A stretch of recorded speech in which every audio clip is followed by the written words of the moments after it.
L'Éternel parla à Moïse et dit : Lorsque tu compteras les enfants d'Israël pour en faire le dénombrement, chacun d'eux payera à l'Éternel le rachat de sa personne, afin qu'il ne soit frappé d'aucune plaie lors de ce dénombrement.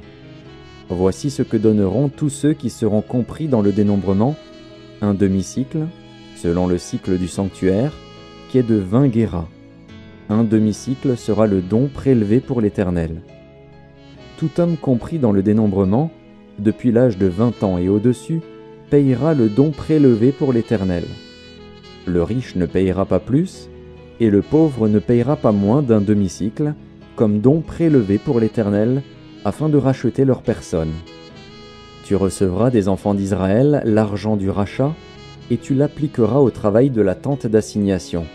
Ce sera pour les enfants d'Israël un souvenir devant l'Éternel pour le rachat de leur personne. L'Éternel parla à Moïse et dit : Tu feras une cuve d'airain, avec sa base d'airain, pour les ablutions. Tu la placeras entre la tente d'assignation et l'autel, et tu y mettras de l'eau, avec laquelle Aaron et ses fils se laveront les mains et les pieds. Lorsqu'ils entreront dans la tente d'assignation, ils se laveront avec cette eau, afin qu'ils ne meurent point. Et aussi lorsqu'ils s'approcheront de l'autel, pour faire le service et pour offrir des sacrifices à l'Éternel. Ils se laveront les mains et les pieds, afin qu'ils ne meurent point. Ce sera une loi perpétuelle pour Aaron, pour ses fils et pour leurs descendants. L'Éternel parla à Moïse et dit : Prends des meilleurs aromates, 500 cycles de myrrhe, de celles qui coulent d'elles-mêmes, la moitié, soit 250 cycles de cinnamome aromatique, 250 cycles de roseau aromatique, 500 cycles de cassis, selon le cycle du sanctuaire, et un hin d'huile d'olive. Tu feras avec cela une huile pour l'onction sainte, composition de parfum selon l'art du parfumeur. Ce sera l'huile pour l'onction sainte. Tu en oindras la tente d'assignation et l'arche du témoignage, la table et tous ses ustensiles, le chandelier et ses ustensiles, l'autel des parfums, l'autel des holocaustes et tous ses ustensiles, la cuve avec sa base. Tu sanctifieras ces choses, et elles seront très saintes. Tout ce qui les touchera sera sanctifié. Tu oindras Aaron et ses fils, et tu les sanctifieras, pour qu'ils soient à mon service dans le sacerdoce. Tu parleras aux enfants d'Israël, et tu diras : Ce sera pour moi l'huile de l'onction sainte, parmi vos descendants. On n'en répandra point sur le corps d'un homme, et vous n'en ferez point de semblable, dans les mêmes proportions. Elle est sainte, et vous la regarderez comme sainte. Quiconque en composera de semblable, ou en mettra sur un étranger, sera retranché de son peuple. L'Éternel dit à Moïse : Prends des aromates, du stacté, de l'ongle odorant, du galbanum et de l'encens pur, en partie égale. Tu feras avec cela un parfum composé selon l'art du parfumeur. Il sera salé, pur et saint. Tu le réduiras en poudre, et tu le mettras devant le témoignage, dans la tente d'assignation, où je me rencontrerai avec toi. Ce sera pour vous une chose très sainte. Vous ne ferez point pour vous de parfum semblable, dans les mêmes proportions. Vous le regarderez comme saint et réservé pour l'Éternel. Quiconque en fera de semblable, pour le sentir, sera retranché de son peuple. Chapitre 31. L'Éternel parla à Moïse et dit : Sache que j'ai choisi Betsalil, fils d'Uri, fils de Hur, de la tribu de Juda. Je l'ai rempli de l'Esprit de Dieu, de sagesse, d'intelligence et de savoir pour toutes sortes d'ouvrages. Je l'ai rendu capable de faire des inventions, de travailler l'or, l'argent et l'airain, de graver les pierres à enchâsser, de travailler le bois et d'exécuter toutes sortes d'ouvrages. Et voici, je lui ai donné pour aide Oholiab, fils d'Ahisamach, de la tribu de Dan. J'ai mis de l'intelligence dans l'esprit de tous ceux qui sont habiles, pour qu'ils fassent tout ce que je t'ai ordonné. La tente d'assignation, l'arche du témoignage, le propitiatoire qui sera dessus, et tous les ustensiles de la tente. La table et ses ustensiles, le chandelier d'or pur et tous ses ustensiles, l'autel des parfums, l'autel des holocaustes et tous ses ustensiles, la cuve avec sa base. les vêtements d'office, les vêtements sacrés pour le sacrificateur Aaron, les vêtements de ses fils pour les fonctions du sacerdoce, l'huile d'onction et le parfum odoriférant pour le sanctuaire, ils se conformeront à tous les ordres que j'ai donnés. L'Éternel parla à Moïse et dit : Parle aux enfants d'Israël et dis-leur : Vous ne manquerez pas d'observer mes sabbats, car ce sera entre moi et vous, et parmi vos descendants, un signe auquel on connaîtra que je suis l'Éternel qui vous sanctifie. Vous observerez le sabbat, car il sera pour vous une chose sainte. Celui qui le profanera sera puni de mort. Celui qui fera quelque ouvrage ce jour-là sera retranché du milieu de son peuple. On travaillera 6 jours, mais le 7e jour est le sabbat, le jour du repos consacré à l'Éternel. Celui qui fera quelque ouvrage le jour du sabbat sera puni de mort. Les enfants d'Israël observeront le sabbat en le célébrant, eux et leurs descendants, comme une alliance perpétuelle. Ce sera entre moi et les enfants d'Israël un signe qui devra durer à perpétuité. Car en 6 jours l'Éternel a fait les cieux et la terre, et le 7e jour il a cessé son œuvre et il s'est reposé.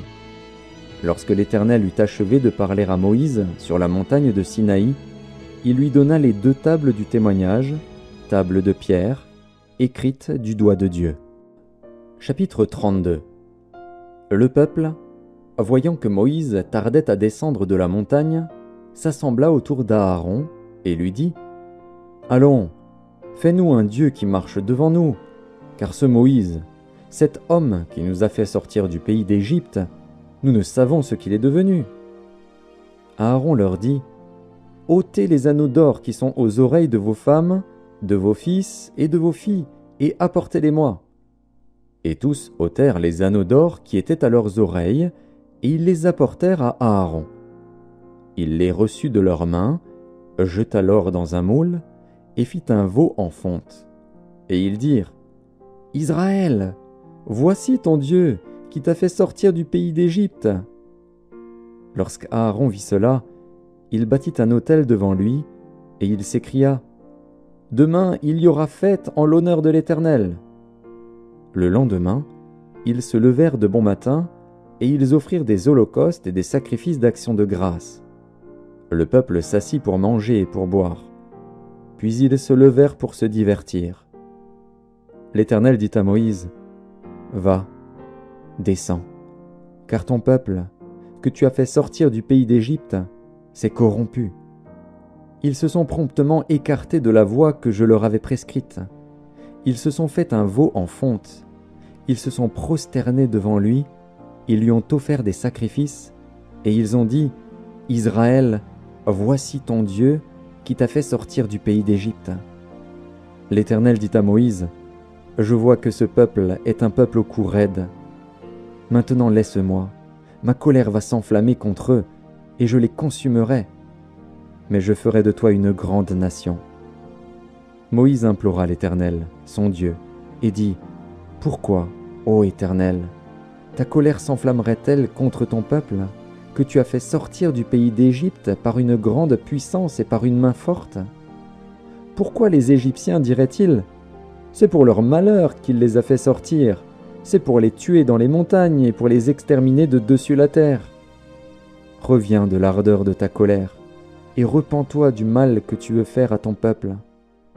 Souviens-toi d'Abraham, d'Isaac et d'Israël, tes serviteurs, auxquels tu as dit, en jurant par toi-même : Je multiplierai votre postérité comme les étoiles du ciel, je donnerai à vos descendants tout ce pays dont j'ai parlé, et ils le posséderont à jamais. Et l'Éternel se repentit du mal qu'il avait déclaré vouloir faire à son peuple. Moïse retourna et descendit de la montagne, les 2 tables du témoignage dans sa main. Les tables étaient écrites des 2 côtés, elles étaient écrites de l'un et de l'autre côté. Les tables étaient l'ouvrage de Dieu, et l'écriture était l'écriture de Dieu, gravée sur les tables.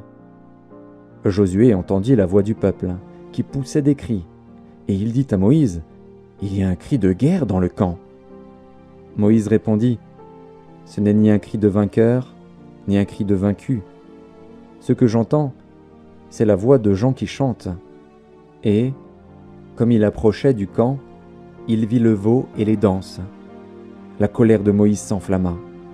Il jeta de ses mains les tables et les brisa au pied de la montagne. Il prit le veau qu'ils avaient fait et le brûla au feu. Il le réduisit en poudre, répandit cette poudre à la surface de l'eau et fit boire les enfants d'Israël. Moïse dit à Aaron : « Que t'a fait ce peuple pour que tu l'aies laissé commettre un si grand péché ?» Aaron répondit : « Que la colère de mon Seigneur ne s'enflamme point. Tu sais toi-même que ce peuple est porté au mal. Ils m'ont dit : fais-nous un Dieu qui marche devant nous, car ce Moïse, cet homme qui nous a fait sortir du pays d'Égypte, nous ne savons ce qu'il est devenu. Je leur ai dit que ceux qui ont de l'or s'en dépouillent, et ils me l'ont donné. Je l'ai jeté au feu, et il en est sorti ce veau. » Moïse vit que le peuple était livré au désordre, et qu'Aaron l'avait laissé dans ce désordre, exposé à l'opprobre parmi ses ennemis. Moïse se plaça à la porte du camp et dit : « À moi, ceux qui sont pour l'Éternel. » Et tous les enfants de Lévi s'assemblèrent auprès de lui. Il leur dit : « Ainsi parle l'Éternel, le Dieu d'Israël. Que chacun de vous mette son épée au côté, traversez et parcourez le camp d'une porte à l'autre, et que chacun tue son frère, son parent. » Les enfants de Lévi firent ce qu'ordonnait Moïse, et environ 3000 hommes parmi le peuple périrent en cette journée. Moïse dit : « Consacrez-vous aujourd'hui à l'Éternel, même en sacrifiant votre fils et votre frère, afin qu'il vous accorde aujourd'hui une bénédiction. » Le lendemain, Moïse dit au peuple : « Vous avez commis un grand péché. Je vais maintenant monter vers l'Éternel. J'obtiendrai peut-être le pardon de votre péché. » Moïse retourna vers l'Éternel et dit : « Ah, ce peuple a commis un grand péché. Ils se sont fait un dieu d'or. Pardonne maintenant leur péché. Sinon, efface-moi de ton livre que tu as écrit. » L'Éternel dit à Moïse : « C'est celui qui a péché contre moi que j'effacerai de mon livre. Va donc, conduis le peuple où je t'ai dit. Voici, mon ange marchera devant toi, mais au jour de ma vengeance, je les punirai de leurs péchés. » L'Éternel frappa le peuple parce qu'il avait fait le veau, fabriqué par Aaron. Chapitre 33. L'Éternel dit à Moïse : « Va, pars d'ici, toi et le peuple que tu as fait sortir du pays d'Égypte. Monte vers le pays que j'ai juré de donner à Abraham, à Isaac et à Jacob, en disant : Je le donnerai à ta postérité. J'enverrai devant toi un ange, et je chasserai les Cananéens, les Amoréens, les Hétiens, les Phéréziens, les Héviens et les Jébusiens. Monte vers ce pays où coule le lait et le miel. Mais je ne monterai point au milieu de toi, de peur que je ne te consume en chemin, car tu es un peuple au cou raide. » Lorsque le peuple eut entendu ces sinistres paroles, il fut dans la désolation, et personne ne mit ses ornements. Et l'Éternel dit à Moïse : « Dis aux enfants d'Israël : vous êtes un peuple au cou raide. Si je montais un seul instant au milieu de toi, je te consumerais. Ôte maintenant tes ornements de dessus toi, et je verrai ce que je te ferai. » Les enfants d'Israël se dépouillèrent de leurs ornements en s'éloignant du mont Horeb. Moïse prit la tente et la dressa hors du camp, à quelque distance. Il l'appela tente d'assignation. Et tous ceux qui consultaient l'Éternel allaient vers la tente d'assignation qui était hors du camp. Lorsque Moïse se rendait à la tente, tout le peuple se levait. Chacun se tenait à l'entrée de sa tente et suivait des yeux Moïse jusqu'à ce qu'il fût entré dans la tente. Et lorsque Moïse était entré dans la tente, la colonne de nuée descendait et s'arrêtait à l'entrée de la tente, et l'Éternel parlait avec Moïse. Tout le peuple voyait la colonne de nuée qui s'arrêtait à l'entrée de la tente, tout le peuple se levait et se prosternait à l'entrée de sa tente. L'Éternel parlait avec Moïse face à face, comme un homme parle à son ami. Puis Moïse retournait au camp. Mais son jeune serviteur, Josué, fils de Nun, ne sortait pas du milieu de la tente. Moïse dit à l'Éternel : « Voici, tu me dis, fais monter ce peuple, et tu ne me fais pas connaître à qui tu enverras avec moi. Cependant, tu as dit, Je te connais par ton nom, et tu as trouvé grâce à mes yeux. Maintenant, si j'ai trouvé grâce à tes yeux, fais-moi connaître tes voies. Alors je te connaîtrai, et je trouverai encore grâce à tes yeux. Considère que cette nation est ton peuple. L'Éternel répondit, « Je marcherai moi-même avec toi, et je te donnerai du repos. » Moïse lui dit, « Si tu ne marches pas toi-même avec nous, ne nous fais point partir d'ici. Comment sera-t-il donc certain que j'ai trouvé grâce à tes yeux, moi et ton peuple? Ne sera-ce pas quand tu marcheras avec nous, et quand nous serons distingués, moi et ton peuple, de tous les peuples qui sont sur la face de la terre? » L'Éternel dit à Moïse, « Je ferai ce que tu me demandes, car tu as trouvé grâce à mes yeux, et je te connais par ton nom. » Moïse dit, « Fais-moi voir ta gloire. » L'Éternel répondit, « Je ferai passer devant toi toute ma bonté, et je proclamerai devant toi le nom de l'Éternel. Je fais grâce à qui je fais grâce, et miséricorde à qui je fais miséricorde. » L'Éternel dit, « Tu ne pourras pas voir ma face, car l'homme ne peut me voir et vivre. » L'Éternel dit, « Voici un lieu près de moi. Tu te tiendras sur le rocher. Quand ma gloire passera, je te mettrai dans un creux du rocher, et je te couvrirai de ma main jusqu'à ce que j'aie passé. Et lorsque je retournerai ma main, tu me verras par derrière, mais ma face ne pourra pas être vue. » Chapitre 34. L'Éternel dit à Moïse, « Taille 2 tables de pierre comme les premières, et j'y écrirai les paroles qui étaient sur les premières tables que tu as brisées. Sois prêt de bonne heure, et tu monteras dès le matin sur la montagne de Sinaï. Tu te tiendras là devant moi, sur le sommet de la montagne. Que personne ne monte avec toi, et que personne ne paraisse sur toute la montagne, et même que ni brebis ni bœufs ne paissent près de cette montagne. » Moïse tailla 2 tables de pierre comme les premières. Il se leva de bon matin et monta sur la montagne de Sinaï, selon l'ordre que l'Éternel lui avait donné, et il prit dans sa main les 2 tables de pierre. L'Éternel descendit dans une nuée, se tint là auprès de lui, et proclama le nom de l'Éternel. Et l'Éternel passa devant lui, et s'écria, « L'Éternel, l'Éternel, Dieu miséricordieux et compatissant, lent à la colère, riche en bonté et en fidélité, qui conserve son amour jusqu'à 1000 générations, qui pardonne l'iniquité, la rébellion et le péché, mais qui ne tient point le coupable pour innocent, et qui punit l'iniquité des pères sur les enfants et sur les enfants des enfants jusqu'à la 3e et à la 4e génération. » Aussitôt Moïse s'inclina à terre et se prosterna. Il dit, « Seigneur, si j'ai trouvé grâce à tes yeux, que le Seigneur marche au milieu de nous, car c'est un peuple au cou raide. Pardonne nos iniquités et nos péchés, et prends-nous pour ta possession. » L'Éternel répondit, « Voici, je traite une alliance. Je ferai, en présence de tout ton peuple, des prodiges qui n'ont eu lieu dans aucun pays et chez aucune nation. Tout le peuple qui t'environne verra l'œuvre de l'Éternel, et c'est par toi que j'accomplirai des choses terribles. Prends garde à ce que je t'ordonne aujourd'hui.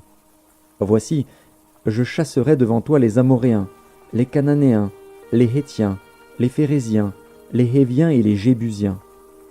Garde-toi de faire alliance avec les habitants du pays où tu dois entrer, de peur qu'il ne soit un piège pour toi. Au contraire, vous renverserez leurs autels, vous briserez leurs statues et vous abattrez leurs idoles. Tu ne te prosterneras point devant un autre Dieu, car l'Éternel porte le nom de jaloux. Il est un Dieu jaloux. Garde-toi de faire alliance avec les habitants du pays, de peur que, se prostituant à leurs dieux et leur offrant des sacrifices, ils ne t'invitent, et que tu ne manges de leurs victimes. De peur que tu ne prennes de leurs filles pour tes fils, et que leurs filles, se prostituant à leurs dieux, n'entraînent tes fils à se prostituer à leurs dieux. Tu ne te feras point de Dieu en fonte. Tu observeras la fête des pains sans levain. Pendant 7 jours, au temps fixé dans le mois des épis, tu mangeras des pains sans levain, comme je t'en ai donné l'ordre, car c'est dans le mois des épis que tu es sorti d'Égypte. Tout premier-né m'appartient, même tout mâle premier-né dans les troupeaux de gros et de menu bétail. Tu rachèteras avec un agneau le premier-né de l'âne. Et si tu ne le rachètes pas, tu lui briseras la nuque. Tu rachèteras tout premier-né de tes fils, et l'on ne se présentera point à vide devant ma face. Tu travailleras 6 jours, et tu te reposeras le 7e jour. Tu te reposeras, même au temps du labourage et de la moisson. Tu célébreras la fête des semaines, des prémices de la moisson du froment, et la fête de la récolte, à la fin de l'année. 3 fois par an, tous les mâles se présenteront devant le Seigneur, l'Éternel, Dieu d'Israël. Car je chasserai les nations devant toi, et j'étendrai tes frontières. Et personne ne convoitera ton pays, pendant que tu monteras pour te présenter devant l'Éternel, ton Dieu, 3 fois par an. Tu n'offriras point avec du pain levé le sang de la victime immolée en mon honneur, et le sacrifice de la fête de Pâques ne sera point gardé pendant la nuit jusqu'au matin. Tu apporteras à la maison de l'Éternel, ton Dieu, les prémices des premiers fruits de la terre. Tu ne feras point cuire un chevreau dans le lait de sa mère. L'Éternel dit à Moïse, « Écris ces paroles, car c'est conformément à ces paroles que je traite alliance avec toi et avec Israël. » Moïse fut là avec l'Éternel 40 jours et 40 nuits. Il ne mangea point de pain, et il ne but point d'eau. Et l'Éternel écrivit sur les tables les paroles de l'Alliance, les 10 paroles. Moïse descendit de la montagne de Sinaï, ayant les 2 tables du témoignage dans sa main, en descendant de la montagne. Et il ne savait pas que la peau de son visage rayonnait, parce qu'il avait parlé avec l'Éternel. Aaron et tous les enfants d'Israël regardèrent Moïse, et voici la peau de son visage rayonnait, et ils craignaient de s'approcher de lui. Moïse les appela. Aaron et tous les principaux de l'assemblée vinrent auprès de lui, et il leur parla. Après cela, tous les enfants d'Israël s'approchèrent, et il leur donna tous les ordres qu'il avait reçus de l'Éternel sur la montagne de Sinaï. Lorsque Moïse eut achevé de leur parler, il mit un voile sur son visage. Quand Moïse entrait devant l'Éternel, pour lui parler, il ôtait le voile, jusqu'à ce qu'il sortît. Et quand il sortait, il disait aux enfants d'Israël ce qui lui avait été ordonné. Les enfants d'Israël regardaient le visage de Moïse et voyaient que la peau de son visage rayonnait. Et Moïse remettait le voile sur son visage jusqu'à ce qu'il entrât pour parler avec l'Éternel.